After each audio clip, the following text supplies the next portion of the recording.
Salut à tous et bienvenue sur la TV pour cette émission de Check de monstres. J'ai une liste quand même relativement longue, donc à mon avis on va faire deux petites émissions. Euh, Excusez-moi, je mange, je suis impoli. Pour maintenant je vais finir de mâcher. Voilà. Euh, on va commencer tout de suite avec le compte. Le compte.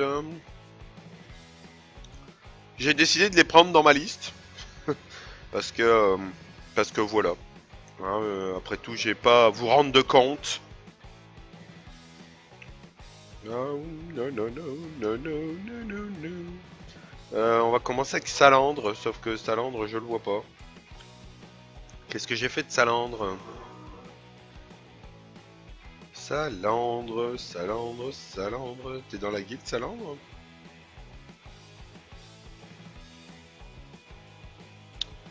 Euh...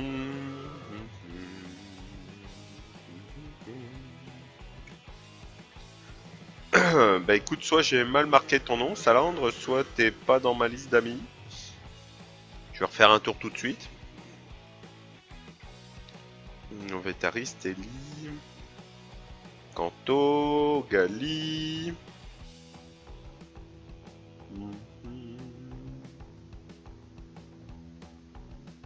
Oh B, c'est bon, ma foi.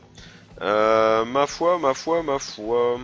Je revérifierai, je revérifierai. J'ai peut-être marqué le nom sur Google au lieu de marquer ton nom en jeu. Excuse-moi. Bon, je vais vraiment commencer. Hein. On va essayer de commencer cette émission.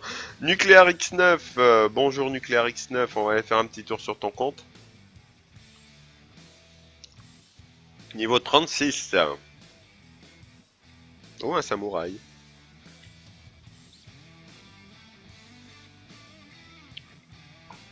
Ok. Il y a du food.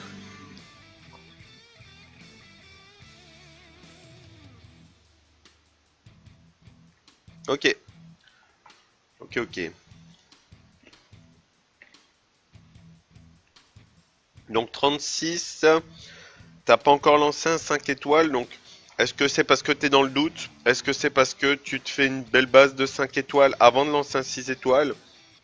Ça c'est ton choix le plus pur. T'as un Lushen. On va commencer par le Water Samurai, qui augmente sa précision de 25% quand tu évolues, c'est pas le problème. Euh, Dégaine rapidement l'épée pour attaquer un ennemi avec 50% de chance de réduire la défense pendant 2 tours. Puis bon, tu peux activer Loup Céleste. Il ressemble étrangement à June de mon compte. Vous verrez que ils ont beaucoup de ressemblances. J'irai pas jusqu'à dire que c'est les mêmes, c'est faux, mais ils ont une ressemblance certaine ou une certaine ressemblance. Ça dépend de quel point de vue on se place. Donc, deuxième coup, déploie une énergie tranchante de ton épée. Ta vitesse d'attaque est augmentée pendant 2 tours. Si cette attaque donne un coup critique, cette compétence a 20% de chance. Pardon. Ta vitesse d'attaque augmente de 2 tours si cette attaque fait un coup critique. Ok. Et donc tu actives Loup Céleste, t'as 20% de chance. Dégaine rapidement l'épée pour attaquer l'ennemi 2 fois avec 50% de chance et réduire sa jauge d'attaque de 50% de chance avec son attaque. De 50% avec son attaque. Les dégâts augmentent en fonction de ta vitesse d'attaque. Cette compétence a 50% de chance d'activer, blabla. Et donc, attaque et inflige de gros dégâts à tous les ennemis. Ça, c'est la même attaque, le loup céleste suprême, que celle de Dune. C'est un personnage que tu as décidé de ruiner vitesse. Très bon. Attaque, PV.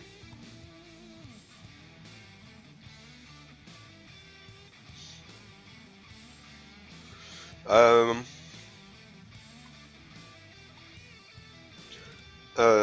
on part du principe que je ne sais pas ce que tu as comme rune. Hein, on s'entend. Est-ce que c'est un manque de runes, ce que tu as ou quoi? C'est un personnage qui a besoin de 3 choses essentielles, du taux critique, de la vitesse et de l'attaque. Donc, vitesse, très bonne idée. Ici, il te faut soit du taux, soit du dégât critique, et ici tu mets de l'attaque. Ce personnage doit faire mal. Vraiment, il doit faire mal. Tu peux tu pourrais regarder mon June sur mon compte pour voir un peu comment le runer. Il se rune exactement pareil, si ce n'est que June, ici, je mets une rune d'attaque. Toi, tu mets une rune vitesse, c'est très très bon. Mais il faut que tu montes au maximum ton taux critique et ton attaque. Là, ton samouraï doit pas faire très mal. Alors, certes, il encaisse. Mais c'est pas son boulot. Son boulot, c'est de mettre de lourds dégâts sur du mono-cible et d'utiliser son loup suprême pour pouvoir faire des dégâts de zone. Donc, le build là ne sera pas suffisant pour faire des dégâts. Hésite pas, tu vas sur mon compte, tu regardes June sur mon compte, hein, mon personnage principal, et tu t'inspires, si ce n'est que sur le slot 2, effectivement, tu laisses ta vitesse, c'est parfait. Bon. Konamiya, hein, que je massacre tout le temps, comme l'a fait encore remarquer un viewer. Donc, je le présente plus non plus. Je vois que tu as commencé à le ruiner vitesse, donc tu as certainement dû commencer à farmer le dragon. Pourquoi pas, hein, on a eu ce débat dans une autre émission.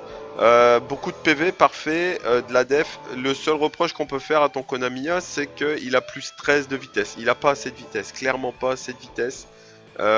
Donc j'imagine que tu es comme moi en train de farmer des runes désespérément violentes et de peut-être pas tomber sur ce que tu veux. Ici, il faut de la vitesse au slot 2. Et essayer de trouver de la vitesse un peu partout sur tes runes.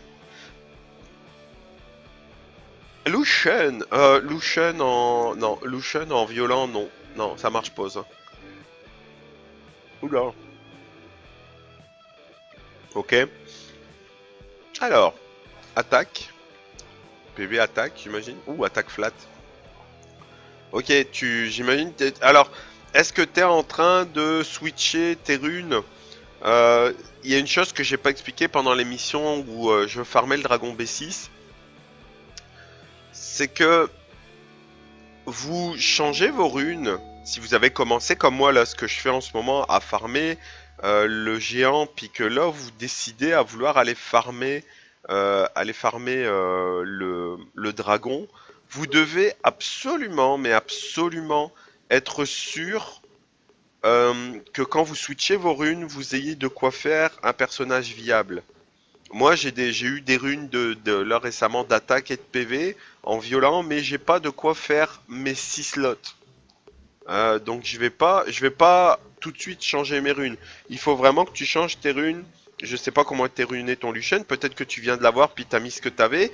Attention, je sors les choses du contexte, hein. Je ne sais pas exactement quelle est ta situation au moment où je check ton compte. Mais dis-toi que Lucian n'a pas besoin de taper tous les tours. Il n'y a pas besoin d'avoir des tours supplémentaires. Lucian, il a besoin de sa magie d'imputation. Donc il jette un certain nombre de cartes, il ignore la défense. Il faut absolument que quand il balance ça, il mette tous les dégâts possibles de l'univers dans la phase de ces monstres en face. Donc en gros, tu dois le runer avec soit des runes qui vont te donner du bonus d'attaque, soit des runes de rage qui vont te donner du dégât critique, puis c'est à peu près tout. Faut vraiment que, et il ait un petit peu de vitesse, attaque, dégâts critiques, attaque, ou vitesse, dégâts critiques, attaque, ou attaque, attaque, attaque si t'as pas de dégâts critiques. Moi je le rune avec des runes d'attaque et des runes de critique. Ce qu'on appelle soit le rage lame, soit le blade lame, pas le blade lame, l'attaque lame. J'ai pas envie de chercher là. Mais en gros, c'est ça. Il faut absolument que tu marques un maximum dans tes stats. Tes PV, c'est vraiment totalement secondaire. Il faut que tu montes ton taux critique, idéalement au-dessus de 60%. Ça, attention, là, on rentre sur de la rune où tu vas avoir, je ne sais pas où t'en es dans ton farming, mais il faut déjà que tu farmes du B6, B7 pour pouvoir commencer à avoir les runes dont je te parle. Quoique, vous voyez, June, je l'ai farmé avec du géant B5, puis il est correctement runé. C'est pas le plus grand June de l'univers, mais il fait quand même beaucoup de dégâts. Il faut te dire que Lucian doit monter au-dessus de 60% de taux critique, avoir du dégât critique et de l'attaque. Et idéalement un petit peu de vitesse, là, tu vois, plus 16, plus 17. Idéalement, faudrait qu'il passe au-dessus de 130, mais écoute, choisis tes batailles. Pour l'instant, attaque, taux critique, dégâts critiques, et quand tu pourras commencer à avoir des runes beaucoup plus intéressantes, tu inséreras un petit peu de vitesse. Tu peux aussi faire vitesse, dégâts critiques, attaque, puis avoir des substats en attaque dans toutes les autres runes. Tu peux le faire comme ça, tu sais, tu concentres ta vitesse sur une seule rune, puis après, là chez moi, je vais aller mettre de l'attaque sur toutes les autres. Mais tes runes là, qui est jolie, soit dit en passant, celle-là, tu attends ton free removal rune, et tu m'enlèves ça, il faut vraiment mettre un max d'attaque. Il doit vraiment balancer un max de dégâts dès le premier tour, avec son amputation magique. Ton Bernard, plus 60 de vitesse, ça commence à avoir de l'allure. Des PV. 63 de précision, c'est très très bien aussi. Va falloir que tu travailles la vitesse, mais on commence à avoir quelque chose de valable. Vitesse, c'est bien. PV. Vitesse. Vitesse, bon, on a son niveau de vitesse, c'est parfait. Et puis, il n'y a que celle-là qui n'a pas de vitesse. Tu pourrais peut-être la sacrifier pour trouver un peu de vitesse, puis un peu de PV. Ta précision, 63%, t'es déjà très très bien. Donc il n'y a pas de raison. Il est bien ruiné, continue là-dessus. Oh, tu as découvert un nouveau donjon. Chevalier de la mort. Alors lui, là t'es tombé sur la perle. Pourquoi je sais plus si on en a parlé. C'est pas un personnage qu'on voit souvent, donc je vais relancer un petit peu je vais faire une piqûre de rappel. Donc il attaque avec 50% de chance de perturber la régénération de PV. Il inflige à tous les ennemis des dégâts proportionnels à tes PV et 75% de chance d'affaiblir la puissance d'attaque pendant 2 tours. Et surtout la réserve qui ranime à mort de ton groupe et unifie les ratios de PV de tous les alliés. Donc il prend tous les PV puis il fait une moyenne. Sachant qu'il prend aussi la moyenne de celui qui en a plus. Et il a un leader skill qui augmente la résistance des monstres alliés de 30%. Très bon pour tout ce qui est raid, pour tout ce qui est géant, que tu as un peu du mal, tu peux le mettre. La résistance est très très bonne. Défense, résistance, quand vous avez du mal, c'est très très bon. Aegir, très très bon personnage, même s'il a été nerfé récemment. Avant il piquait, je sais pas s'il les pique encore. Est-ce qu'il vole encore les effets bénéfiques celui-là? On va regarder. Avant, il volait, on l'utilisait au dragon B10 pour lui enlever l'immunité. Attaque l'ennemi avec une hache pour infliger 2 effets de dégâts continus pendant un tour avec 50% de chance. Attaque un ennemi avec une hache de colère, laissant une marque pendant 2 tours. Augmente ta jauge d'attaque pendant 2 tours également. La cible avec une marque recevra 25% de dégâts supplémentaires. C'est très très bien. Attaque l'ennemi 2 fois avec 75% de chance de voler un effet de renforcement. Bah voilà, c'était bien ça. De l'ennemi à chaque coup. Dès que cette attaque est en temps de pause, ta vitesse d'attaque est augmentée et tu récupères 10% de PV chaque tour. Très très bon, hein. Aegir est un très très bon personnage. Il fait des dégâts plus que respectables. Et il vole des effets de renforcement. Et ça, vraiment, quand vous êtes sur des dragons ou des géants qui sont bourrés d'effets de renforcement, bah on est content d'avoir Aegir pour aller les voler. J'ai perdu son nom, mais le Water Sky Dancer est très très bon. Elle est utilisée en raid, elle est utilisée pour le dragon, elle est utilisée pour beaucoup de choses. Ce personnage est très puissant, pourquoi bon, son éveil donne de la résistance, peu importe.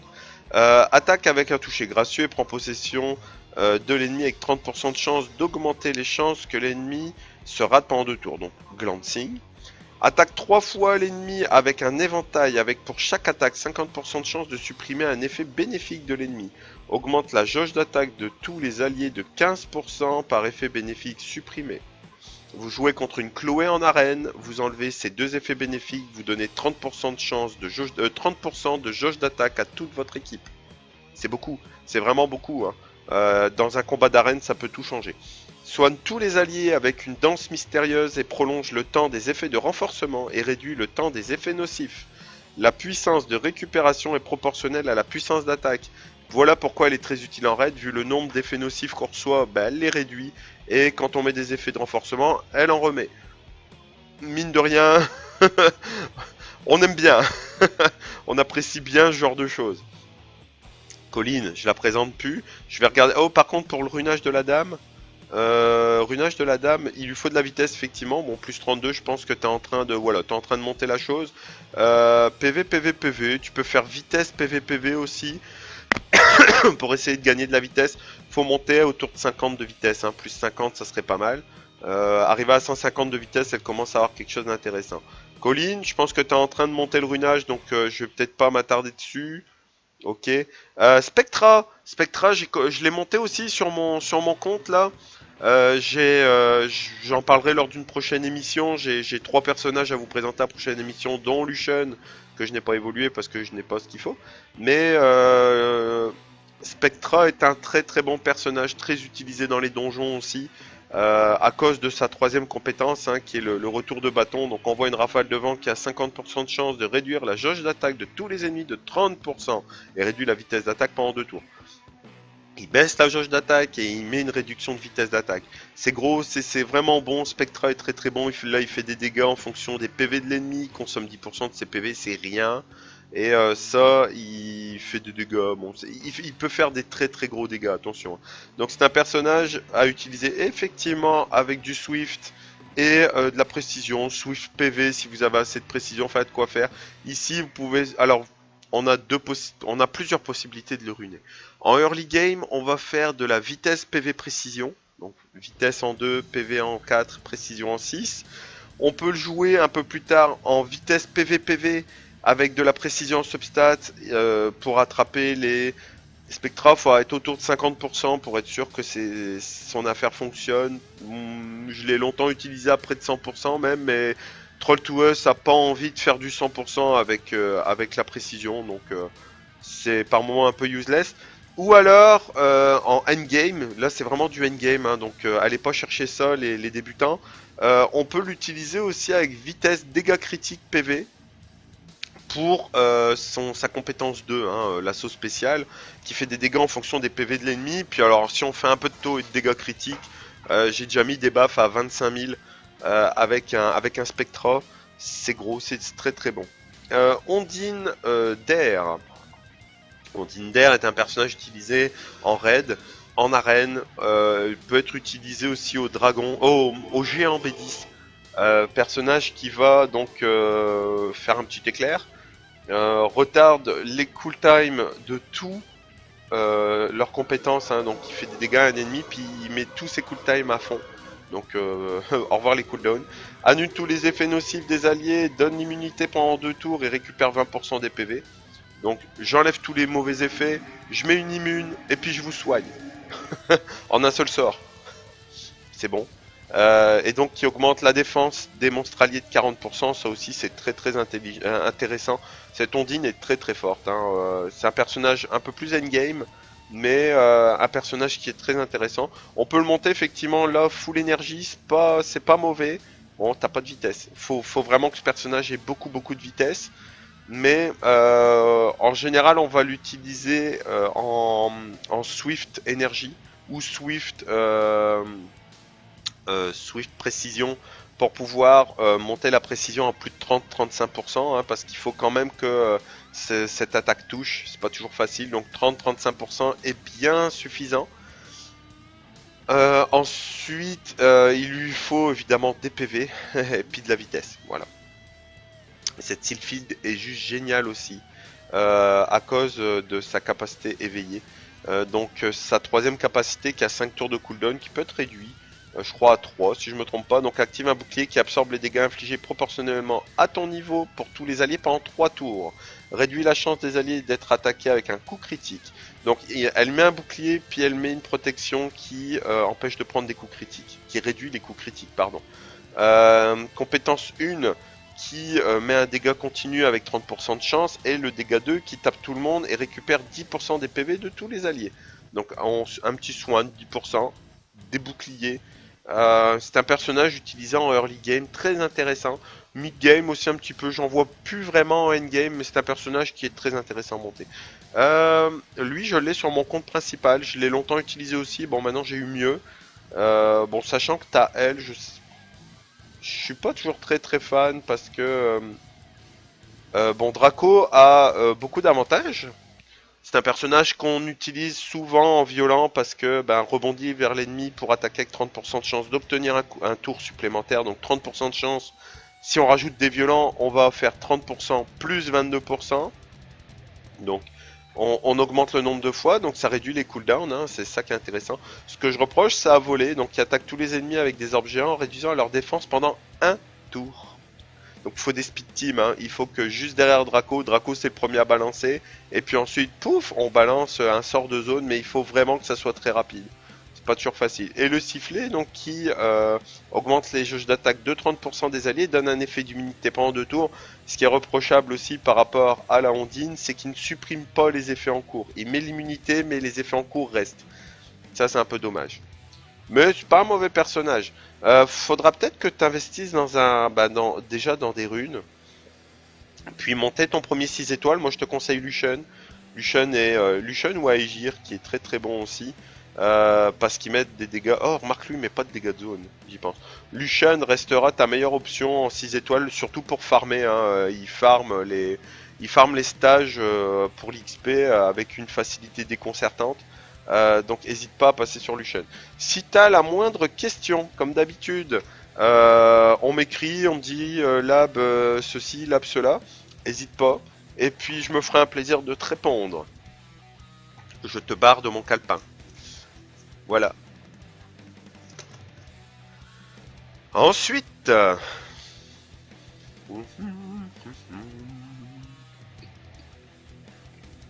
Ensuite, c'est un petit raisin.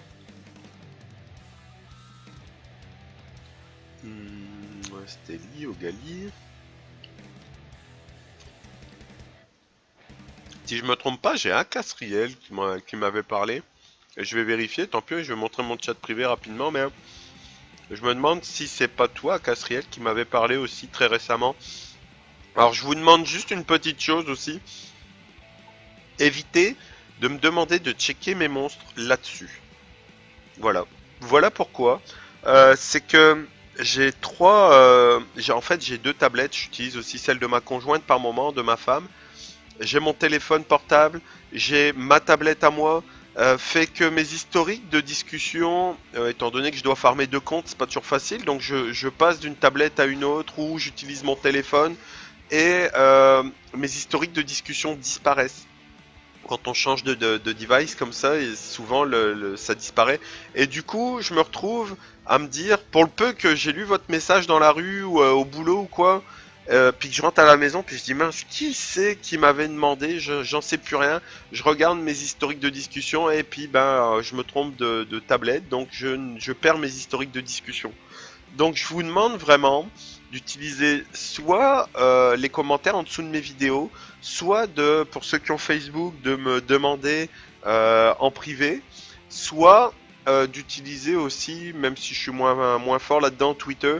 N'hésitez pas, mais arrêtez de me le demander en privé, parce que moi je perds mes historiques, vraiment, c'est assez pénible. Puis je m'en veux après parce que pour le peu que j'ai pas noté votre nom, comme je vous dis, je suis à un endroit où je peux pas écrire, où j'écris quelque part, puis la feuille volante a disparu. Voilà, c'était la question. C'était là, pardon, la remarque que je voulais vous faire. Et puis voilà, c'est fait. Bon, donc à Casriel, écoute, j'ai un gros doute. J'ai un gros doute. Alors on a.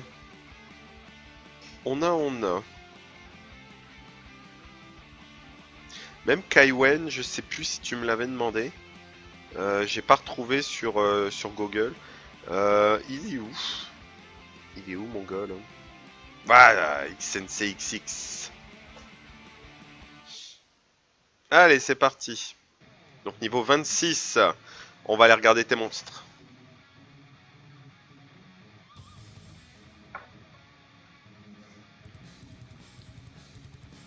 Ok.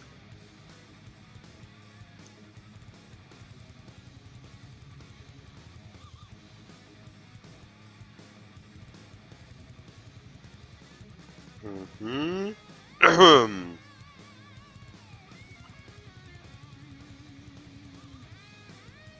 Encore un personnage très sous-estimé. Dark Inugami. Alors, allons-y. Raok. Raok, j'ai plus spécialement envie de le présenter non plus. Hein. Il est indéboulonnable.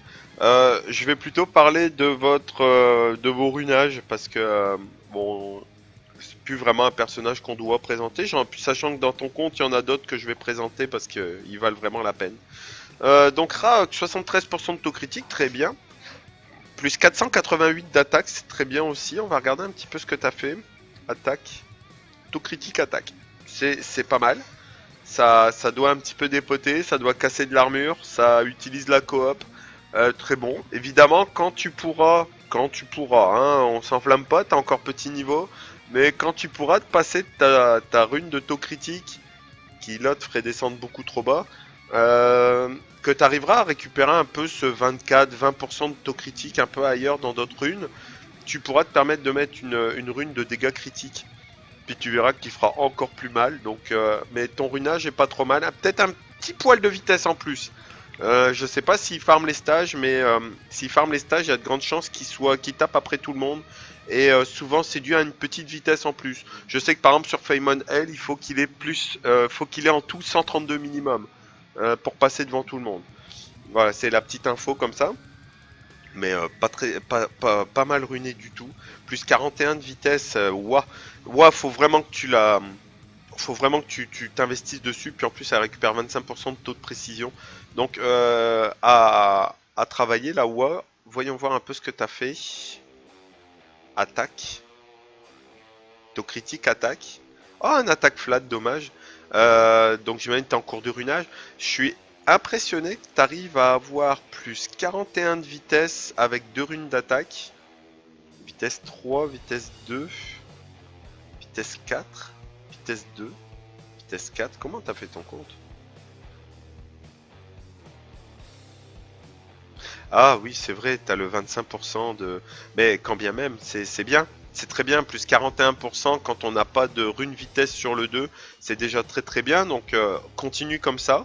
C'est toujours pareil, hein, c'est la même remarque que Raok. Quand tu te sentiras suffisamment... quand tu auras suffisamment de taux critique dans les substats, tu pourras te permettre de retirer celle-là pour mettre du dégât critique. Mais là, elle est déjà très très bien runée. Hein. Bon là, il te faudra une petite rune de vitesse avec du pourcentage d'attaque, ça va venir. Faut pas s'inquiéter. Mais très très bien runée. Chevalière magique, que je présente plus non plus, hein, elle est connue. Je sais pas si tu l'utilises encore là, vu les...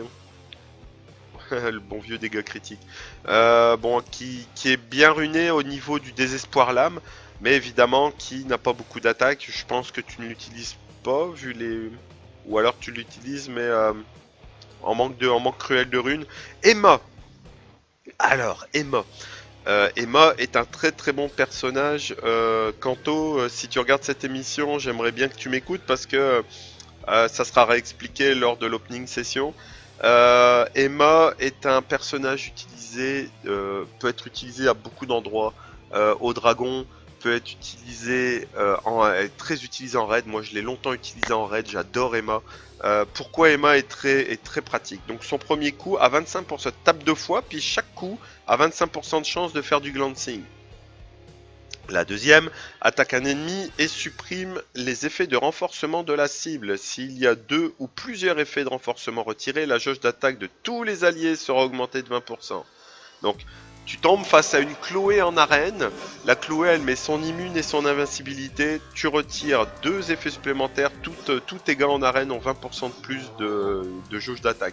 C'est gros, c'est vraiment très très important. Puis ça donne un gros avantage en arène, par exemple. Mais elle est utilisée aussi pour le dragon B10. Moi, elle a longtemps fait partie de ma line-up en dragon B10, par exemple. Et donc là, soigne. Alors, c'est un seul sort, hein, on est d'accord. Moi, je trouve c'est impressionnant. Soigne tous les alliés de 30% du max de leur PV. Donc, en fonction des PV, tu peux avoir des gars qui ont 4000 PV, puis des gars qui en ont 15000, ça sera 30%. Point. Augmente leur défense pendant 2 tours. Et cette attaque génère un bouclier qui dure 2 tours équivalent à la moitié des soins excédents. Donc, si par exemple il lui manquait 10% de points de vie, bah, les 20%, ça va générer un bouclier. Ok, c'est gros, c'est vraiment très bon, moi j'aime beaucoup. Emma est vraiment très pratique, donc comment on la rune? Full attaque. Bon ou pas, c'était une blague. Plus sérieusement, en early, tu peux la mettre en Swift Energy, effectivement, ou Swift... Swift Energy, c'est très très bien. Tu vas aller chercher de la vitesse, des PV, puis de la vitesse et des PV. T'as vraiment que ça à chercher avec elle. Et de la précision évidemment pour pouvoir annuler les effets. Donc aller chercher 30% de précision. Tu peux la runer vitesse PV précision. Tu peux la runer vitesse PV PV avec des substats en précision. C'est à toi de voir un peu comment tu fais. Mais il faut qu'elle soit rapide, qu'elle puisse retirer les effets et qu'elle puisse encaisser les coups. Très très forte. À garder quoi qu'il arrive. Lui j'en parle plus. Inferno aussi j'en parle plus parce qu'il est connu de nos services. Je l'ai utilisé pendant un bon petit moment. Pierrette de feu, on en a parlé il n'y a pas si longtemps que ça, si je me trompe pas. Bon, la leader skill, c'est un personnage que moi, personnellement, j'utiliserai en désespoir. À cause de ça, principalement. Hein. Donc, il fait un anneau de feu tournoyant qui a 30% de chance d'étourdir l'ennemi pendant un tour. Si tu rajoutes des effets de désespoir, c'est encore mieux. Il y en a qui l'utilisent aussi en attaque, hein, donc comme tu as commencé à ce que je vois là, le set fatal, ça peut se faire aussi, ça dépend ce que tu cherches de ce personnage. Si tu cherches à faire mal, effectivement, reste en fatal. Si tu as envie de contrôler un peu le board, ben n'hésite pas à mettre un peu de désespoir. Pardon, c'est un choix. Le reproche quand on joue en désespoir, c'est qu'effectivement c'est le seul sort de zone. Mais ça lance 2 cartes, donc 2 fois la chance de faire du désespoir. Attaque avec une carte magique, c'est sûr, mais il y a des moments il en faut pas plus pour assommer un ennemi. Voilà. Stealth patrouilleur, early game, totalement useless, mais pratique en early pour commencer, hein, donc je m'arrête pas dessus non plus. Ramagos et Shannon, c'est pareil, je vous renvoie vers les autres vidéos où je parle d'eux. Ramagos, bon. Moi, il me convainc toujours, donc j'ai rien à dire à son sujet. Le Garuda de lumière, Reviver, hein, c'est un choix aussi. Moi, je l'aime pas. C'est vraiment une question de goût aussi. Waterarg, attaque l'ennemi ciblé, augmente de 15% la jauge d'attaque d'un allié, donc ça, il le fait avec tout le monde, ça brise. L'arbre grimpant qui réduit la jauge d'attaque de 50% de la cible avec 70% de chance et réduit sa vitesse d'attaque pendant 2 tours. C'est bon, c'est très très bon aussi. Et donc augmente le taux critique de tous les alliés pendant 2 tours et réduit le taux critique si attaqué. Donc c'est bien, il augmente ta chance de faire des taux critiques, puis il réduit la chance que tu reçois. C'est pas mal, c'est un bon buffer. Un bon buffer d'eau, sachant que t'as Emma, hein, donc à mon avis priorise Emma, puis Arg passera après, vraiment. Mais c'est un personnage qui peut se garder. C'est à voir si tu vas l'utiliser à terme. Garde le 4 étoiles pour l'instant parce que est-ce que tu vas l'utiliser plus tard? J'en suis pas si sûr que ça. Konami, bon, on n'en parle plus. Danseuse feu, très bon personnage soigneur aussi. Je vois que t'as pas, à part Emma, t'as pas énormément de soigneurs. Faudra farmer peut-être Bella. Mais ce personnage-là est très très bon aussi, entre autres pour Necropolis. Donc attaque avec une chance de faire du glancing, 30% de chance. Soigne les alliés de 20% du max de TPV et augmente la puissance d'attaque pendant 2 tours. Très très bien. Danse pour attaquer des ennemis au hasard, réutilisable instantanément si un ennemi meurt. Donc on balance plein d'éventails, puis si quelqu'un meurt, celui-là n'a pas de cooldown. Moi j'aime beaucoup, hein. C'est pareil, c'est un personnage que j'ai longtemps utilisé avant d'avoir mieux. Inferno d'eau très très bon aussi, que je te conseille. Si tu veux un buffer, lui est bien plus intéressant que le Harg. Pourquoi il peut réduire, il augmente ta jauge d'attaque de 30% si tu fais un taux critique. Il transperce l'ennemi et elle a 50% de taux critique en bonus, donc tu vois, t'as même pas besoin d'avoir 100%. Et il assomme l'ennemi pendant un tour si elle fait un coup critique. Donc tu as une chance d'assommer. Et là, tu remplis la jauge d'attaque de tous les alliés de 50% et tu augmentes leur chance de coup critique pendant 3 tours. Tu augmentes la jauge d'attaque de 50%. C'est un personnage qu'il faut... Moi, je l'ai utilisé à l'époque où je l'utilisais, je l'ai utilisé plus en support. Donc je l'avais fait vitesse, taux critique PV. Ça paraît étrange, hein, mais il fallait qu'il passe premier, il faut qu'il passe devant tout le monde. Hein. Donc Swift avec un max de vitesse pour qu'il soit le premier sur le board à utiliser sa compétence. Il utilise celle-là, tout le monde a 50% de chance de jauge d'attaque. Et en plus, ils ont une chance de taux critique pendant 3 tours. Et en plus, j'ai utilisé le taux critique pour pouvoir contrôler un ennemi avec ça. sais, il te faut 50% de taux critique en gros, hein. 50% de taux critique, tu rajoutes les 50% de bonus, puis à chaque tour, tu peux assommer quelqu'un avec ça. Enfin, tous les 3 tours, tu peux assommer quelqu'un avec ça, sachant que si tu réduis le tour de poste, tu fais tous les 2 tours un assommoir. Donc imagine, percer pendant tu utilises ça, ensuite tu utilises ça, ok. Donc ça descend à 3 tours, 3, 2, tu mets un coup de ça, tu remets un coup de ça, tu rebuffes, tu remets un coup de ça. Donc tu vois, tous les 2 tours, tu peux assommer quelqu'un. Moi je trouve ça bon, moi je l'utilisais comme ça. Après je l'ai plus utilisé, mais à ton niveau il peut être très très bon. Colline, on n'en parle pas. Ramahan, pareil, je ne te parlerai pas parce que bah, il est sur mon compte, donc à voir. Celui-là, faut le garder, faut vraiment le garder pour quand tu seras grand, pour qu'il ait 100% de taux critique, puis qu'il soigne à tous les tours. C'est pareil, je crois que j'en ai parlé dans une autre émission. Neil. Alors Neil, personnage que tu peux garder. Garde-le de côté, je vais te dire pourquoi. On connaît, peut-être certains ne le connaissent pas, donc découvriront. Chloé et Katarina. La combo Chloé-Katarina. Katarina est un personnage qui, sur sa 3ème skill, balance 3 grosses attaques. Et si elle est sous effet d'invincibilité, les grosses attaques transpercent l'armure. Donc on la match souvent avec Chloé. Qui met une immunité évidemment, une invincibilité et une immunité à tout le monde pendant 2 tours, donc c'est sûr que c'est très pratique. Neil le fait aussi. Alors Neil, c'est une fée qui est pas forcément géniale. Ceci étant, moi elle attaque 3 fois avec une chance d'étourdir l'ennemi. Elle supprime tous les effets nocifs d'une cible alliée et récupère des PV. C'est un mono-cible, c'est ça qui est un peu compliqué. Et en plus, son montant de PV rendu est proportionnel à une puissance d'attaque. Donc c'est pas génial. Par contre, elle annule tous les effets nocifs d'un allié et le rend invincible pendant 2 tours. Donc souvent, si jamais t'as Katarina, aussi bien dans un vélin que dans la fusion, parce que c'est un personnage de fusion, tu pourras t'amuser à la matcher avec Neil pour qu'elle mette tout de suite l'invincibilité sur Katarina et qu'elle lance son attaque juste après. À garder de côté vraiment, Neil pourrait t'aider à faire une combo vraiment très très intéressante. Pour le reste, t'as beaucoup de matériel de fusion. Je t'avais parlé de l'Inugamine Dark, qu'on sous-estime aussi beaucoup. Donc les raflures, un peu comme celui de feu, hein, c'est la même chose. La coop, c'est pareil, il attaque avec un ennemi, avec un ami allié. Et la cicatrice, donc focalise les attaques sur les blessures de l'ennemi. Les dégâts sont augmentés de 50% si un ennemi est sous effet nocif. Donc un effet nocif, c'est une tête de mort. Ça peut être beaucoup de choses. Hein, donc il augmente de 50% ses dégâts si la personne en face est sous effet nocif. C'est très très bon aussi. Très très bon pour les boss, très très bon pour l'arène. C'est un personnage qui est très bon pour l'attaque. L'homme lézard lumière, donc attaque 2 fois l'ennemi, affaiblit sa défense et inflige des dégâts continus pendant 2 tours avec 15% de chance à chaque attaque. La puissance d'attaque est augmentée en fonction de ta défense, hein, c'est un personnage de défense. La puissance d'attaque augmente alors que tes PV se réduisent et ton taux critique augmente de 30%. La puissance d'attaque augmente en fonction de ta défense. Voilà, donc c'est son coup destructeur. Il attaque en fonction de ses PV, quoi.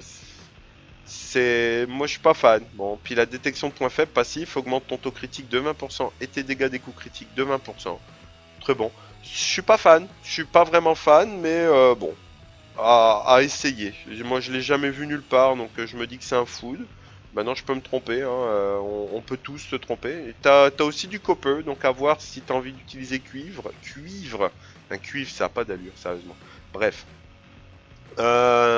Travaille sur tes runes, l'éveil, éveil de Wa, éveil d'Emma, et tu commenceras à avoir quelque chose qui a de l'allure.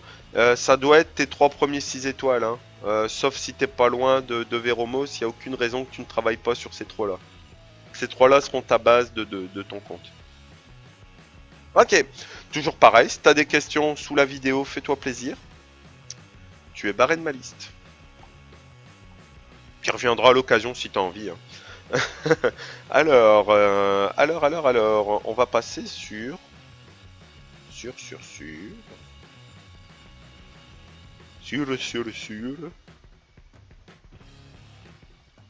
où tu es, El Mancho.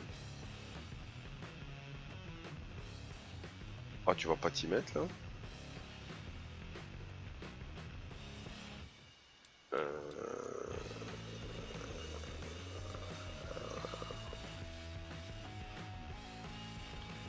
Léa Yunzi, comment tu vas Léa? Bien, j'espère que tu vas bien. Si tu vas bien, mets-moi un petit message en dessous, dis bonjour. À l'occasion. Oh, je ne te trouve plus non plus, No Sunshine. Comment ça se fait?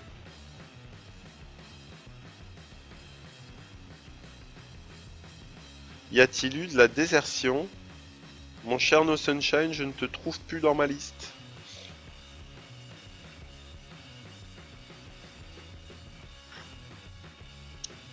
Et ce qui m'énerve le plus, c'est pourquoi? Ah bah si! Oh! Ah là là là, bah, c'est pas ton jour. Ah ouais, t'es comme ça.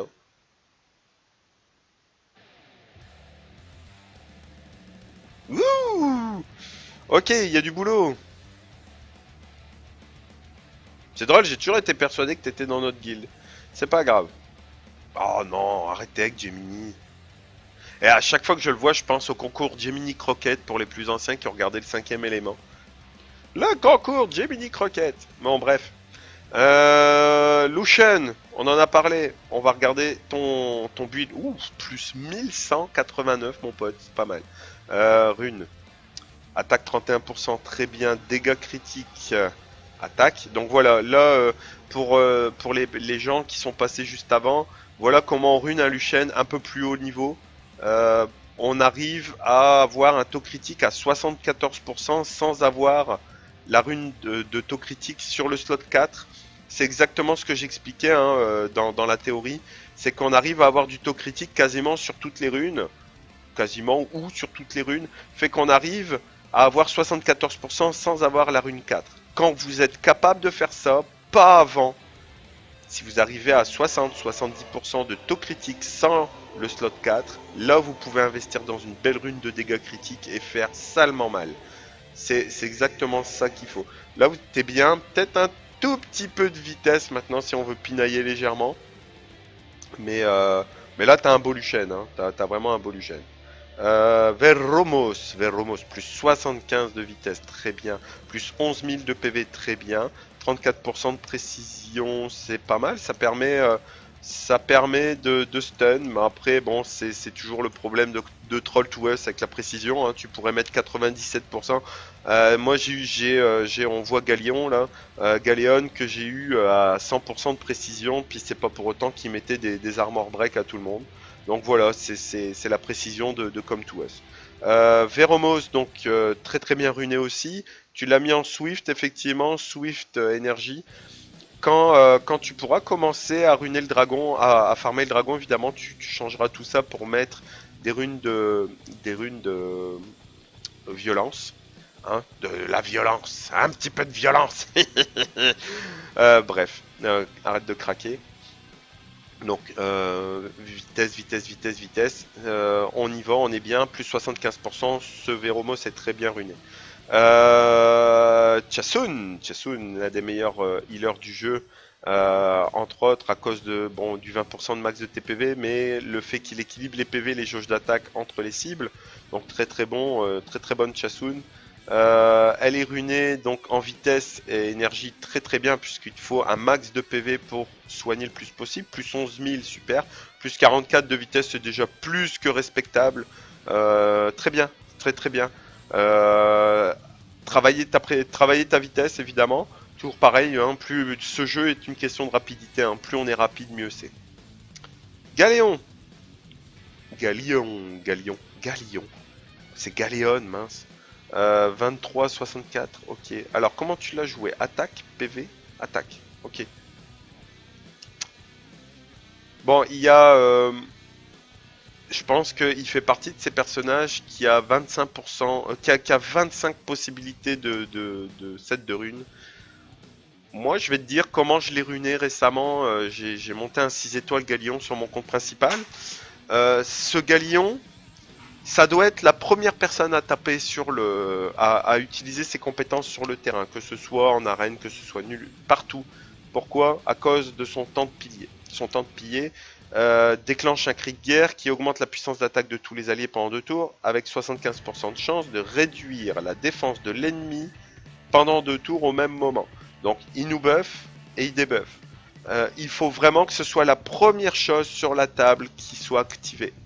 Ok, sur le champ de combat, c'est le premier, il fait son temps de piller, il y a des armor break en face, il y a de la puissance d'attaque dans ta poche, et après, ben, on balance du pâté avec Lucian, on balance du pâté avec Sigmarus, on balance du pâté avec Poonbake. Faut vraiment qu'il ait juste de la vitesse dans sa vie. Deuxième chose, bon, moi je suis en late game sur mon compte principal, donc je te parle vraiment d'un late game. Je l'ai ruiné vitesse, dégâts critiques, attaque. Parce que, effectivement, c'est un personnage qui peut faire beaucoup de dégâts. Mais beaucoup avec. J'ai mis des 20 000 avec sa frappe du pirate. Donc qui met une puissance qui fait une puissante attaque avec 30 et absorbe 30% de la jauge d'attaque de l'ennemi. Donc en plus il réduit la jauge d'attaque. J'ai mis des 20 000, des 20 000 passés et j'ai pas de skill up. Donc vraiment il fait très mal. Et son premier coup, donc il y a une 75% de chance d'affaiblir la défense pendant un tour. Hein. Donc c'est un armor breaker ce gars-là. Mais il faut qu'il soit d'une rapidité à toute épreuve. Il faut qu'il passe devant Lucian, il faut qu'il passe devant Veromos, il faut qu'il passe devant Chasun, il faut qu'il passe devant tout le monde. Devant Veromos actuellement, je pense que tu lui as mis les meilleures runes que tu avais, donc le plus 75. S'il passe après Veromos, c'est pas grave. Mais il faut qu'il passe devant tout le reste. Donc il faut qu'il ait plus de 44 de vitesse, plus que 26 de vitesse. Tu vois, il a autant de vitesse que Sigmarus. Donc imagine qu'il ait juste plus 30 de vitesse. Il va passer devant Sigmarus qui va balancer sa compétence de volcan de glace. Et imagine que tout le monde ait l'armure cassée. Ben, t'es bien content. Il faut vraiment que ce galion ait un max de vitesse. Le plus possible. Voilà. Soit tu le ruines comme ça, donc vitesse, dégâts critiques, attaque, soit tu le ruines en pur support, et là tu vas faire un vitesse, PV, précision. Oui, parce qu'il lui faut de la précision, hein. Il a 3 de précision, c'est rien. Il lui faut minimum 50% de précision. 50% c'est beaucoup, et c'est pas beaucoup en même temps. Comme je te dis, moi je suis en late game, j'arrive à avoir plus de 50% de taux de précision avec Galion rien qu'en substat et franchement j'aurais pu faire mieux. Tu peux le jouer vitesse, attaque, précision ou vitesse, attaque avec des stats de précision en substat, mais il lui faut vraiment de la précision. Sans précision, Galion est pas pratique du tout. Voilà. Sigmarus, plus ou moins idem que Lucian, hein, donc 53-79%, plus 1139 d'attaque, c'est très bien. Attaque, pourquoi pas. Quand on n'a pas de dégâts, ici, si vous n'avez pas de dégâts critiques en 4, parce que c'est une denrée quand même assez rare, une rune d'attaque, une rune d'autocritique, ça fait déjà bien l'affaire. Hein, ok, si vous n'avez pas de rune de dégâts critiques, c'est pas grave. Attaque ou autocritique. On atteint un 53% de taux critique, c'est déjà pas mal du tout. 79% de dégâts critiques, bah ça augmentera quand tu auras une rune de dégâts critiques à mettre. Sigmarus, évidemment, le même runage que Lucian. Moi, je conseille toujours d'avoir autour de 30% de précision, si possible, avec Sigmarus. Va pas mettre une rune de précision pour ça. Mais je le conseille à cause principalement du volcan de glace, hein, qui met des réductions de puissance d'attaque et qui assomme avec 18% de chance pendant un tour. La précision joue un rôle assez important là-dessus, donc fais-toi plaisir. Essaie, hein, c'est vraiment secondaire sur Sigmarus, il faut qu'il fasse mal, c'est sûr, mais si possible, essaie d'atteindre les 30% de précision. Draco, on en a parlé juste avant, plus 50 de vitesse, c'est très bien. Il faut qu'il passe effectivement tout pareil devant tout le monde, à part Galion. Bah après ça dépend. Ça dépend de ce qu'on veut. Si vous voulez jouer l'immunité de Draco au premier tour, ce que j'ai montré tout à l'heure, hein, le sifflet, vous pouvez le mettre devant Galion, il peut passer après Galion, il faut qu'il passe néanmoins avant tout le monde. Ton prochain 6 étoiles, il est là, hein. Je vois que tu as monté Lucian, est-ce que tu as eu Lucian avant? C'est possible, mais Poonbake, il faut vraiment que tu le montes 6, faut qu'il passe 6 étoiles, hein. C'est un Nat 5, il est très puissant. Il a quoi, 64 et 111% de dégâts critiques, plus 650 d'attaque, c'est très bien. Là, on peut monter à plus 12 si t'as un peu d'argent. Tu peux monter à plus 12 aussi si t'as un peu d'argent. Il est bien, mais il va falloir que tu le travailles parce que Poonbeck fait des dégâts abusifs. Donc attaque l'ennemi avec la puissance du Yin et du Yang avec 20% de chance de endormir un monstre pendant 2 tours. Pendant 2 tours. C'est beaucoup. Attaque 2 fois la cible ennemie avec 75% de chance de retirer un par un les effets de renforcement d'ennemis et empêche pendant 2 tours d'en recevoir. Donc cette attaque reste un coup dévastateur indépendamment de l'attribut de l'ennemi. Hein. Donc même si tu tapes sur des monstres de feu, ça sera un coup dévastateur, la petite flèche sera verte. Et attaque l'ennemi avec un éclair puissant, attaque tous les ennemis une fois de plus si l'ennemi meurt. Donc si tu tapes un ennemi que tu le tues avec ça, tu mets un coup à tout le monde en zone. C'est gros, c'est pareil, c'est toujours très très gros. Donc c'est un personnage moi que j'aurais travaillé attaque aussi. Parce que le PV juste pour une compétence c'est pas terrible. Donc celui-là il te sert juste à endormir et les deux autres à mettre du dégât. Faut travailler Poonbeck, hein, vraiment. En tout cas. On n'a pas parlé de Roshi parce que j'en ai déjà parlé. C'est un personnage qui doit avoir du taux critique et de la précision. C'est parfait, 79% t'es déjà pas mal. Je vois que tu mets du dégât aussi. Précision, attaque, taux critique, c'est très bien. Manque peut-être un petit peu de vitesse, mais bon. On peut pas tout avoir. Là, il doit déjà faire pas mal de dégâts. Moi, j'aime beaucoup Orochi, même si je l'utilise plus parce que j'ai mieux, c'est toujours pareil. Eshir, très très bon personnage. 29 de vitesse, 27 de taux critique. Ah, il va lui falloir du taux critique. Du PV, effectivement, PV, donc PV. Dégâts critiques, PV, effectivement. Et là, on va le runer comme n'importe quel autre nuker. Il va lui falloir du taux critique, du dégât critique, du PV et idéalement un petit peu de vitesse pour pouvoir faire pour pouvoir aller un peu vite là. Mais ce personnage a besoin de taux critique. Hein. C'est un nuker, hein. C'est un nuker mais PV. C'est le même nuker que Luchen, c'est un nuker comme Sigmarus, c'est un nuker comme Poonbeck, sauf que lui il utilise les PV au lieu de l'attaque.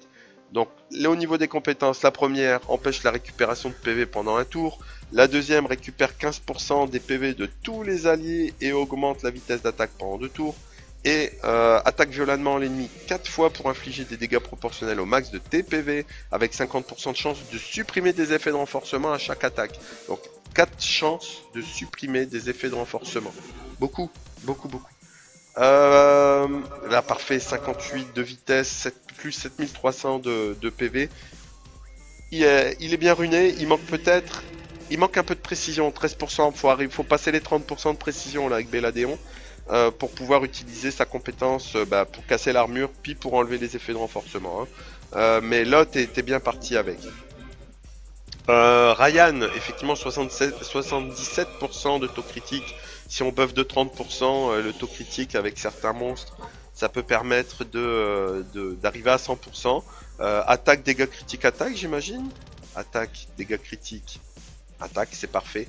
Il lui faut aussi, c'est toujours pareil, hein, on essaie de trouver, hein, on se rend compte que là on commence à avoir besoin de beaucoup de substats, ces personnages ont besoin de beaucoup de substats, il lui faut de la précision aussi pour casser les armures, pour mettre les effets nocifs. J'ai déjà parlé de Ryan, je ne reviendrai pas dessus. Akassis c'est pareil, j'en ai parlé juste avant. Je vais regarder ton runage, 69 de vitesse, c'est très très bien. Tu runes très très bien tes personnages, là je pense que tu as fait des belles sessions. Akassis c'est un très très bon personnage, hein. Je pense que t'as été conquis, je pense comme moi, vu ce que tu lui mets comme rune.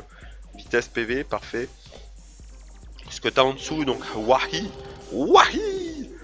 qui est la cousine de Wa, c'est jusqu'à la I en plus. Pardon, c'était nul. On en a déjà parlé, c'est pareil. Manque peut-être un peu de PV, mais bon, je vois que les runes sont pas forcément attaque, c'est bien. On peut le monter. Attends qu'elle soit 5 étoiles. Oh mon dieu, t'as une Chloé, gars. Des moments, j'ai envie de vous haïr quand même. Un Tyron. Tyron qui est très utilisé aussi. 50 de vitesse, très très bien. Il est très utilisé surtout à cause de son averse de grêle qui gèle tout le monde pendant un tour. Donc on augmente la précision pour être sûr de geler tout le monde. Avec celle-là, on attaque tous les ennemis 2 fois avec un cyclone. Chaque attaque a 40% de chance d'augmenter les chances de faire un glancing. Et le premier augmente ton taux critique de 30% si tu obtiens un coup critique. Donc, moi je te conseillerais d'utiliser plutôt des runes de désespoir. C'est un personnage qui se rune plus facilement désespoir qu'autre chose, parce que en plus il a deux sorts de zones déjà. Donc si tu gèles pas avec ton averse de grêle, t'as une chance d'assommer. Ton deuxième skill, donc qui j'ai perdu le nom, Cyclone, tape tout le monde, donc en plus a une chance de faire soit du glancing, soit de l'assommoir. Oh pardon, je baille à coup. Donc c'est un bon personnage, vraiment un très bon personnage. Faut investir dedans, et moi je te conseille plutôt de l'utiliser avec des runes de désespoir. Bon, Megan, on en a parlé aussi, je reviens pas dessus. Verdeil, super, t'as eu un Verdeil, bon t'as pas encore commencé, j'imagine que tu y es 4 étoiles, puis il est juste monté comme ça. Donc on va laisser. T'as eu Barretta, c'est très très bien. On en a parlé aussi de Barretta, je reviendrai pas dessus. Assommoir évidemment, et un max de précision et de PV, et de vitesse. Hein, faut qu'il passe pareil, toujours pareil devant tout le monde. Euh, Shannon, pareil, j'en parle pas. Mav, je l'ai sur mon compte, on connaît. Bernard, parler, reparler, reparler. Gemini Croquette. Comment je peux vous dire ça? Il est nul. Voilà.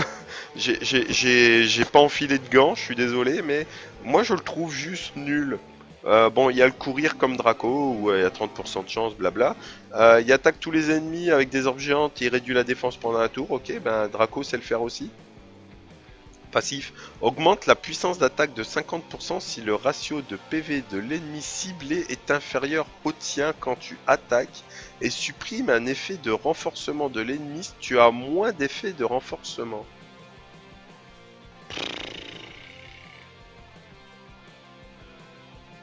Non. je... Écoutez, ça fait quand même un sacré bout de temps que je joue, puis je lui trouve pas vraiment une utilité valable. Peut-être que quelqu'un pourrait me donner un exemple où on pourrait ne pas utiliser quelqu'un qui supprime des effets de renforcement, comme c'est le cas de tant de personnages qu'on a déjà parlé.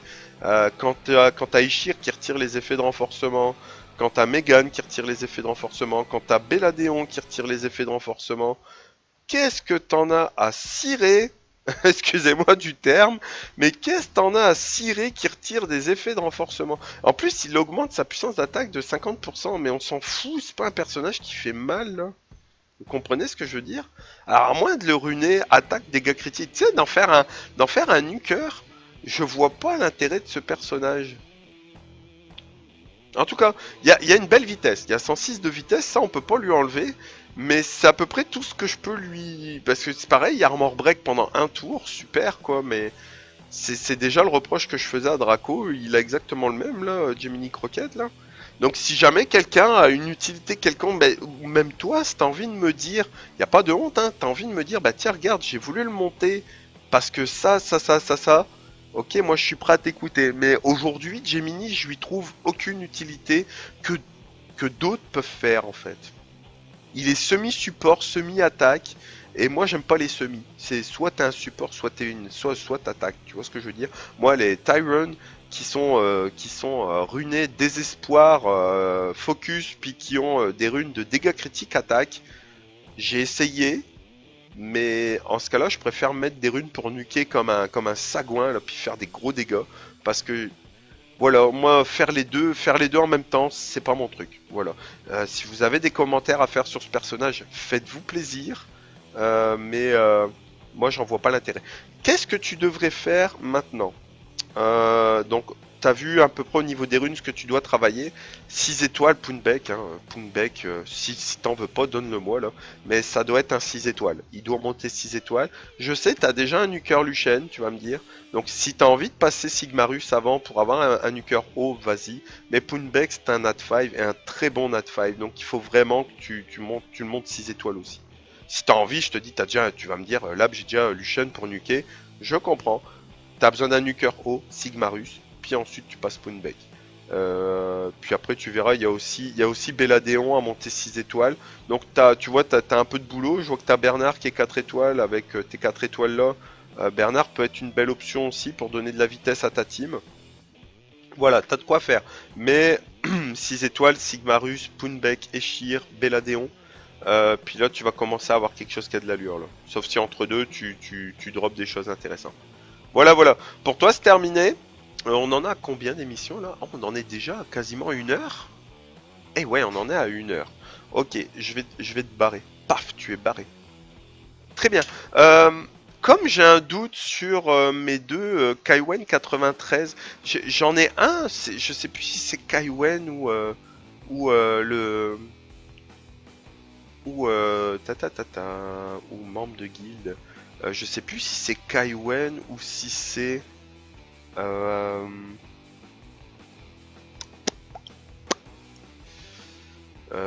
il y en a un de vous deux qui m'a écrit Kaiwen ou Akatriel. Je crois que c'est Akatriel. Excuse-moi si je tue ton nom encore. Euh, Écoutez, je vais refaire un petit tour sur mes demandes. Je vais essayer de retrouver un historique. Peut-être demander sur le canal de guilde. On va se retrouver pour une deuxième partie dans quelques instants. Merci, à tantôt. Euh,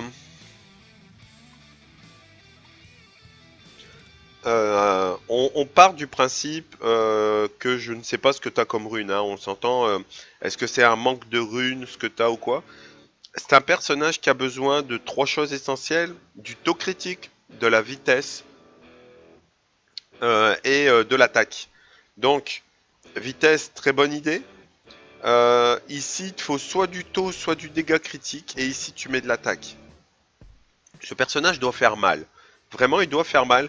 Tu peux tu pourrais regarder mon June sur mon compte pour voir un peu comment le runer. Il se rune exactement pareil, si ce n'est que June, ici, je mets une rune d'attaque. Toi, tu mets une rune vitesse, c'est très très bon. Mais il faut que tu montes au maximum ton taux critique et ton attaque. Là, ton samouraï doit pas faire très mal. Alors, certes, il encaisse. Mais c'est pas son boulot. Son boulot, c'est de mettre de lourds dégâts sur du mono-cible et d'utiliser son loup suprême pour pouvoir faire des dégâts de zone. Donc, le build là ne sera pas suffisant pour faire des dégâts. Hésite pas, tu vas sur mon compte, tu regardes June sur mon compte, hein, mon personnage principal, et tu t'inspires, si ce n'est que sur le slot 2, effectivement, tu laisses ta vitesse, c'est parfait. Bon. Konamiya, hein, que je massacre tout le temps, comme l'a fait encore remarquer un viewer. Donc, je le présente plus non plus. Je vois que tu as commencé à le ruiner vitesse, donc tu as certainement dû commencer à farmer le dragon. Pourquoi pas, hein, on a eu ce débat dans une autre émission. Beaucoup de PV, parfait, de la def. Le seul reproche qu'on peut faire à ton Konamiya, c'est qu'il a plus 13 de vitesse. Il a pas assez de vitesse, clairement pas assez de vitesse. Donc j'imagine que t'es comme moi en train de farmer des runes désespérément violentes et de peut-être pas tomber sur ce que tu veux. Ici, il faut de la vitesse au slot 2. Et essayer de trouver de la vitesse un peu partout sur tes runes. Lucian, Lucian en violent, non. Non, ça marche pas ça. Oula. Ok. Alors, attaque. PV attaque, j'imagine. Ou attaque flat. Ok, j'imagine. Alors, est-ce que t'es en train de switcher tes runes? Il y a une chose que j'ai pas expliqué pendant l'émission où je farmais le dragon B6. C'est que vous changez vos runes. Si vous avez commencé comme moi, là, ce que je fais en ce moment, à farmer le géant, puis que là, vous décidez à vouloir aller farmer, le dragon, vous devez absolument, mais absolument, être sûr que quand vous switchez vos runes, vous ayez de quoi faire un personnage viable. Moi, j'ai eu des runes là récemment d'attaque et de PV en violent, mais j'ai pas de quoi faire mes 6 slots. Donc je vais pas tout de suite changer mes runes. Il faut vraiment que tu changes tes runes. Je sais pas comment était ruiné ton Lucian. Peut-être que tu viens de l'avoir puis t'as mis ce que t'avais. Attention, je sors les choses du contexte. Hein. Je ne sais pas exactement quelle est ta situation au moment où je check ton compte. Mais dis-toi que Lucian n'a pas besoin de taper tous les tours. Il n'y a pas besoin d'avoir des tours supplémentaires. Lucian, il a besoin de sa magie d'imputation. Donc il jette un certain nombre de cartes, il ignore la défense. Il faut absolument que quand il balance ça, il mette tout les dégâts possibles de l'univers dans la phase de ces monstres en face. Donc en gros, tu dois le runer avec soit des runes qui vont te donner du bonus d'attaque, soit des runes de rage qui vont te donner du dégât critique, puis c'est à peu près tout. Faut vraiment que, et il est un petit peu de vitesse, attaque, dégâts critiques, attaque, ou vitesse, dégâts critiques, attaque, ou attaque, attaque, attaque si t'as pas de dégâts critiques. Moi je le rune avec des runes d'attaque et des runes de crit dégâts plus que respectables, et ils volent des effets de renforcement. Et ça vraiment quand vous êtes sur des dragons ou des géants qui sont bourrés d'effets de renforcement, ben on est content d'avoir à agir pour aller les voler. J'ai perdu son nom, mais le Water Sky Dancer est très très bon. Elle est utilisée en raid, elle est utilisée pour le dragon, elle est utilisée pour beaucoup de choses. Ce personnage est très puissant, pourquoi bon, son éveil donne de la résistance, peu importe. Attaque avec un toucher gracieux et prend possession de l'ennemi avec 30% de chance d'augmenter les chances que l'ennemi se rate pendant 2 tours, donc glancing. Attaque 3 fois l'ennemi avec un éventail, avec pour chaque attaque 50% de chance de supprimer un effet bénéfique de l'ennemi. Augmente la jauge d'attaque de tous les alliés de 15% par effet bénéfique supprimé. Vous jouez contre une Chloé en arène, vous enlevez ces 2 effets bénéfiques, vous donnez 30% de chance de jauge, 30% de jauge d'attaque à toute votre équipe. C'est beaucoup, c'est vraiment beaucoup. Hein. Dans un combat d'arène, ça peut tout changer. Soigne tous les alliés avec une danse mystérieuse et prolonge le temps des effets de renforcement et réduit le temps des effets nocifs. La puissance de récupération est proportionnelle à la puissance d'attaque. Voilà pourquoi elle est très utile en raid, vu le nombre d'effets nocifs qu'on reçoit, elle les réduit. Et quand on met des effets de renforcement, elle en remet. Mine de rien, on aime bien. On apprécie bien ce genre de choses.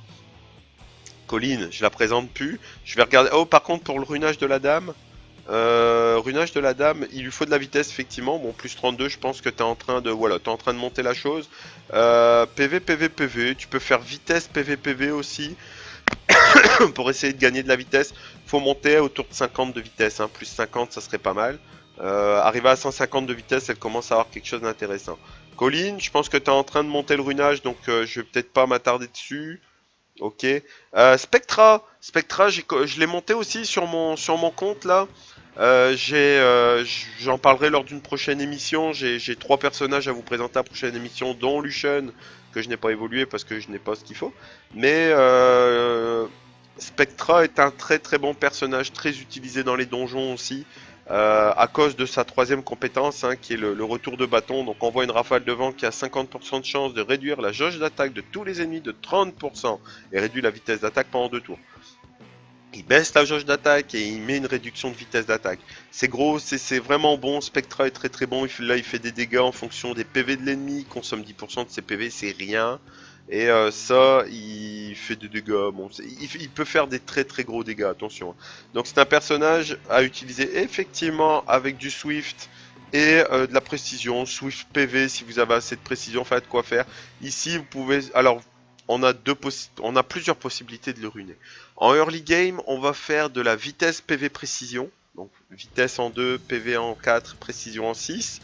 On peut le jouer un peu plus tard en vitesse PV-PV avec de la précision substat pour attraper les Spectra. Il faut être autour de 50% pour être sûr que son affaire fonctionne. Je l'ai longtemps utilisé à près de 100% même, mais Troll to Us n'a pas envie de faire du 100% avec la précision, donc c'est par moments un peu useless. Ou alors en endgame, là c'est vraiment du endgame, hein, donc allez pas chercher ça les débutants. On peut l'utiliser aussi avec vitesse dégâts critiques PV pour sa compétence 2, hein, l'assaut spécial, qui fait des dégâts en fonction des PV de l'ennemi. Puis alors si on fait un peu de taux et de dégâts critiques, j'ai déjà mis des buffs à 25 000 avec un Spectra, c'est gros, c'est très très bon. Ondine d'Air.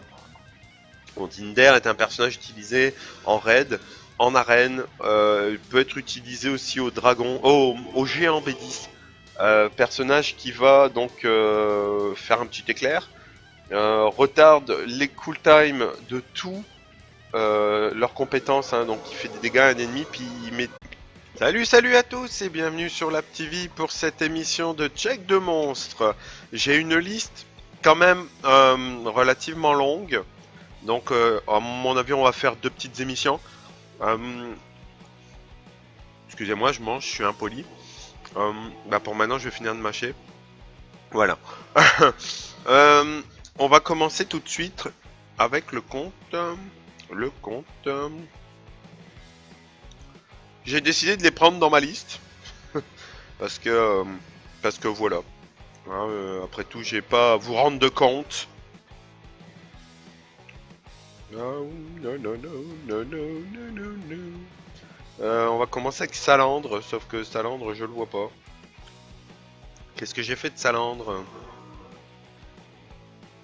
Salandre, Salandre, Salandre. T'es dans la guilde Salandre?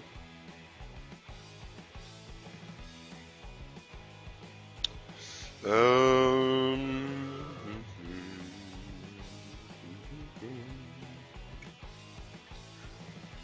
Bah écoute, soit j'ai mal marqué ton nom, Salandre, soit t'es pas dans ma liste d'amis.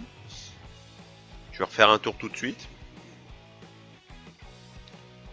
Vétariste, Ellie. Kanto, Gali.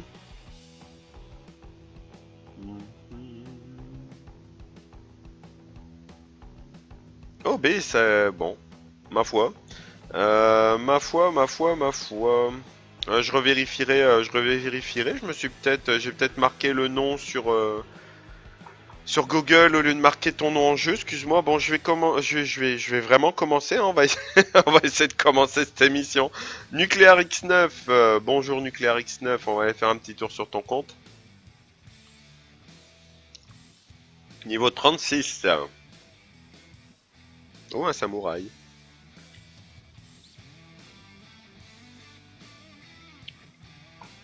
Ok. Il y a du food.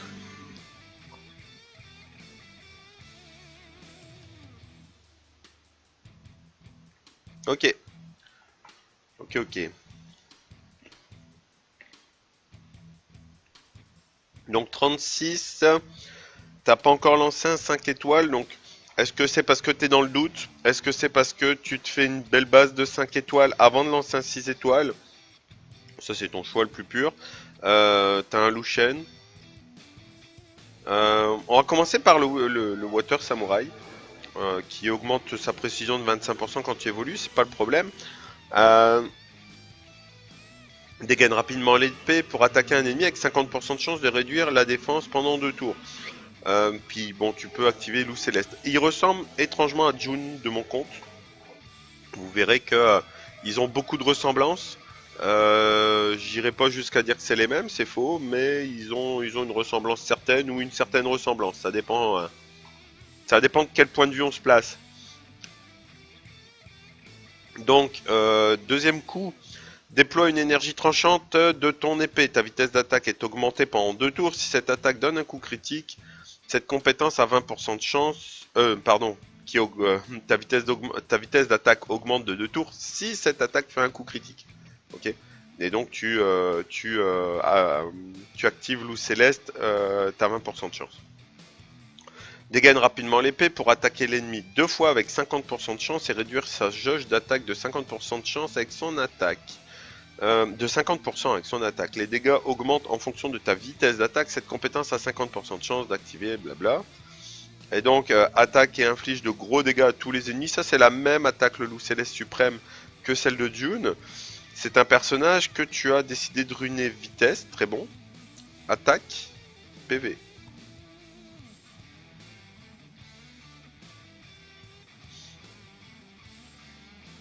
Tous ses cooltimes à fond. Donc, au revoir les cooldowns. Annule tous les effets nocifs des alliés, donne l'immunité pendant 2 tours et récupère 20% des PV. Donc, j'enlève tous les mauvais effets, je mets une immune et puis je vous soigne. En un seul sort. C'est bon. Et donc, qui augmente la défense des monstres alliés de 40%. Ça aussi, c'est très intéressant. Cette Ondine est très forte. Hein. C'est un personnage un peu plus endgame, mais un personnage qui est très intéressant. On peut le monter effectivement là, full énergie, c'est pas mauvais. Bon, t'as pas de vitesse. Faut vraiment que ce personnage ait beaucoup de vitesse. Mais en général, on va l'utiliser en Swift Energy ou Swift Précision pour pouvoir monter la précision à plus de 30-35%, hein, parce qu'il faut quand même que cette attaque touche. C'est pas toujours facile, donc 30-35% est bien suffisant. Ensuite, il lui faut évidemment des PV et puis de la vitesse. Voilà. Cette Sylphild est juste géniale aussi à cause de sa capacité éveillée. Donc sa troisième capacité qui a 5 tours de cooldown qui peut être réduit, je crois à 3 si je me trompe pas. Donc active un bouclier qui absorbe les dégâts infligés proportionnellement à ton niveau pour tous les alliés pendant 3 tours. Réduit la chance des alliés d'être attaqués avec un coup critique. Donc elle met un bouclier puis elle met une protection qui empêche de prendre des coups critiques, qui réduit les coups critiques, pardon. Compétence 1 qui met un dégât continu avec 30% de chance, et le dégât 2 qui tape tout le monde et récupère 10% des PV de tous les alliés. Donc un petit soin de 10%, des boucliers. C'est un personnage utilisé en early game, très intéressant. Mid game aussi un petit peu, j'en vois plus vraiment en end game, mais c'est un personnage qui est très intéressant à monter. Lui je l'ai sur mon compte principal, je l'ai longtemps utilisé aussi, bon maintenant j'ai eu mieux. Bon, sachant que t'as elle, je suis pas toujours très fan parce que bon, Draco a beaucoup d'avantages. C'est un personnage qu'on utilise souvent en violent parce que ben, rebondit vers l'ennemi pour attaquer avec 30% de chance d'obtenir un tour supplémentaire. Donc 30% de chance. Si on rajoute des violents, on va faire 30% plus 22%. Donc on augmente le nombre de fois, donc ça réduit les cooldowns, hein, c'est ça qui est intéressant. Ce que je reproche, c'est à voler, donc qui attaque tous les ennemis avec des orbes géants, réduisant leur défense pendant un tour. Donc il faut des speed teams, hein. Il faut que juste derrière Draco c'est le premier à balancer, et puis ensuite, pouf, on balance un sort de zone, mais il faut vraiment que ça soit très rapide.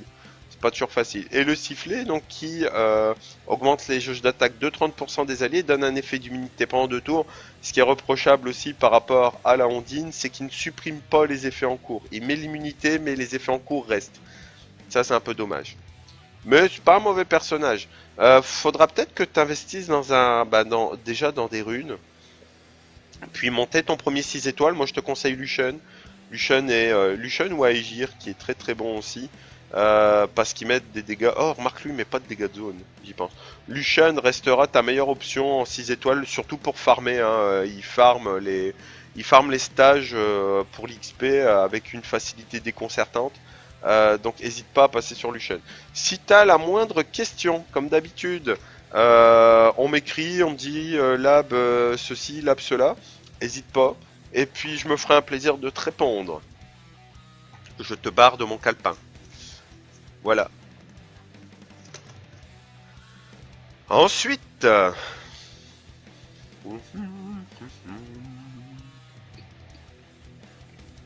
ensuite c'est un petit raisin.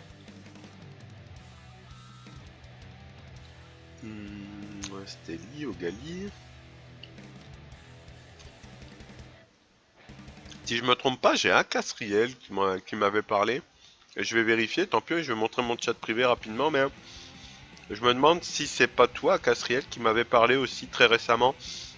Alors je vous demande juste une petite chose aussi. Ce qu'on appelle soit le Rage Lame, soit le Blade Lame.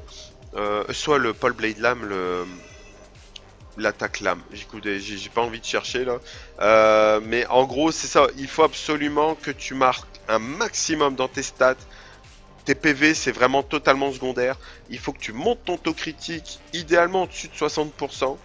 Ça, attention, là, on rentre sur de la rune où tu vas avoir, je ne sais pas où t'en es dans ton farming, mais il faut déjà que tu farmes du B6, B7 pour pouvoir commencer à avoir les runes dont je te parle. Quoique, vous voyez, June, je l'ai farmé avec du géant B5, puis il est correctement runé.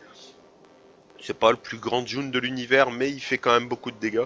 Il faut te dire que Solution doit monter au-dessus de 60% de taux critique, avoir du dégât critique et de l'attaque. Et idéalement un petit peu de vitesse, là, tu vois, plus 16, plus 17. Idéalement, faudrait qu'il passe au-dessus de 130, mais écoute, choisis tes batailles. Pour l'instant, attaque, taux critique, dégâts critiques, et quand tu pourras commencer à avoir des runes beaucoup plus intéressantes, tu inséreras un petit peu de vitesse. Tu peux aussi faire vitesse, dégâts critiques, attaque, puis avoir des substats en attaque dans toutes les autres runes. Tu peux le faire comme ça, tu sais, tu concentres ta vitesse sur une seule rune, puis après, là chez moi, je vais aller mettre de l'attaque sur toutes les autres. Mais tes runes là, qui est jolie, soit dit en passant, celle-là, tu attends ton free removal rune, et tu m'enlèves ça, il faut vraiment mettre un max d'attaque. Il doit vraiment balancer un max de dégâts dès le premier tour, avec son amputation magique. Ton Bernard, plus 60 de vitesse, ça commence à avoir de l'allure. Des PV, 63 de précision, c'est très très bien aussi. Va falloir que tu travailles la vitesse, mais on commence à avoir quelque chose de valable. Vitesse, c'est bien. PV, vitesse. Vitesse, bon, on a son niveau de vitesse, c'est parfait. Et puis, il y a que celle-là qui a pas de vitesse. Tu pourrais peut-être la sacrifier pour trouver un peu de vitesse, puis un peu de PV. Ta précision, 63%, t'es déjà très très bien. Donc il n'y a pas de raison. Il est bien ruiné, continue là-dessus. Oh, tu as découvert un nouveau donjon. Chevalier de la mort. Alors lui, là t'es tombé sur la perle. Pourquoi? Je sais plus si on en a parlé. C'est pas un personnage qu'on voit souvent, donc je vais relancer un petit peu et je vais faire une piqûre de rappel. Donc il attaque avec 50% de chance de perturber la régénération de PV. Il inflige à tous les ennemis des dégâts proportionnels à tes PV et 75% de chance d'affaiblir la puissance d'attaque pendant 2 tours. Et surtout la réserve qui ranime à mort de ton groupe et unifie les ratios de PV de tous les alliés. Donc il prend tous les PV puis il fait une moyenne. Sachant qu'il prend aussi la moyenne de celui qui en a plus. Et il a un leader skill qui augmente la résistance des monstres alliés de 30%. Très bon pour tout ce qui est raid, pour tout ce qui est géant, que tu as un peu du mal, tu peux le mettre. La résistance est très très bonne. Défense, résistance, quand vous avez du mal, c'est très très bon. Aegir, très très bon personnage, même s'il a été nerfé récemment. Avant il piquait, je sais pas s'il les pique encore. Est-ce qu'il vole encore les effets bénéfiques celui-là? On va regarder. Avant, il volait, on l'utilisait au dragon B10 pour lui enlever l'immunité. Attaque l'ennemi avec une hache pour infliger 2 effets de dégâts continus pendant un tour avec 50% de chance. Attaque un ennemi avec une hache de colère, laissant une marque pendant 2 tours. Augmente ta jauge d'attaque pendant 2 tours également. La cible avec une marque recevra 25% de dégâts supplémentaires. C'est très très bien. Attaque l'ennemi 2 fois avec 75% de chance de voler un effet de renforcement. Bah voilà, c'était bien ça. De l'ennemi à chaque coup. Dès que cette attaque est en temps de pause, ta vitesse d'attaque est augmentée et tu récupères 10% de PV chaque tour. Très très bon, hein. Aegir est un très très bon personnage. Il fait